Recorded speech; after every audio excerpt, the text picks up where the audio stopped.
Alors une petite vidéo, une mise à jour de la vidéo que j'avais pu vous faire la semaine dernière sur le Hoover RX1 que j'avais pu tester pendant plus de 6-8 mois et sur lequel j'avais quelques commentaires à faire. Et là pour le coup, la magie des calendriers fait que je viens de recevoir de la part de 00 Robotique ce gros paquet qui à l'intérieur contient la mise à jour de ce drone, le Hoover RX1 Pro Max.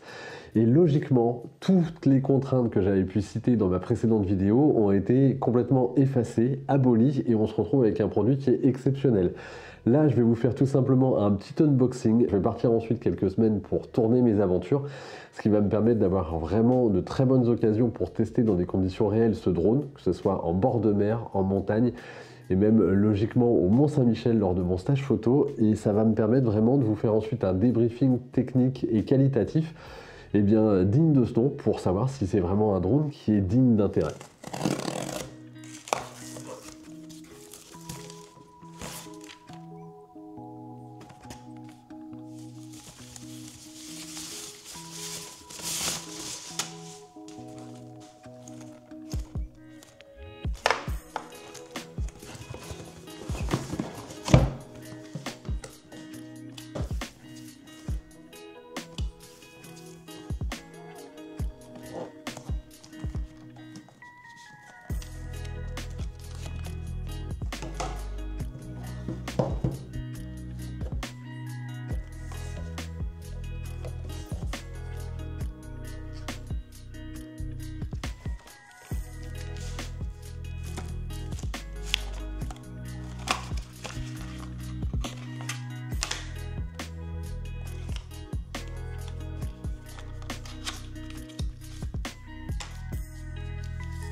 Et bien voilà, c'était le déballage du Hoover RX1 Pro Max de 00 robotique, le pack pour les cyclistes. Je vais avoir pour avoir une partie du pack pour le ski avec tout simplement des batteries qui permettent d'aller à moins 20 degrés pour potentiellement de futures aventures en montagne. Mais en tout cas, je vais pouvoir tester ce drone, comme je le disais, dans différentes conditions dans les semaines qui viennent. Ils annoncent en termes de spec technique du 4K à 120 images secondes, du 8K à 30 images secondes, une durée de vol approximative de 16 minutes, ça va dépendre bien sûr des conditions de vent je pense, une vitesse de vol jusqu'à 40 km/h voire un petit peu plus, donc un excellent suivi, un meilleur tracking et aussi, ce qui posait problème sur le précédent drone de 00 robotique, eh bien, la possibilité de voler en toute sécurité sur différentes surfaces, notamment l'eau, la neige, ce qui posait clairement problème à la précédente version. Mais en tout cas, là, en termes de finition, on est au top. On voit clairement que la caméra est de meilleure facture. Les premiers essais ont été ultra concluants. J'ai regardé les vidéos, elles semblent très qualitatives, justement en termes de rendu, de couleur. Je vais voir maintenant sur, comme je le disais, différentes conditions, mais aussi en post-traitement de ces vidéos, qu'est-ce que ça peut donner. Et je vous fais tout simplement un retour d'expérience dans quelques semaines. Allez, à très bientôt. Bye bye.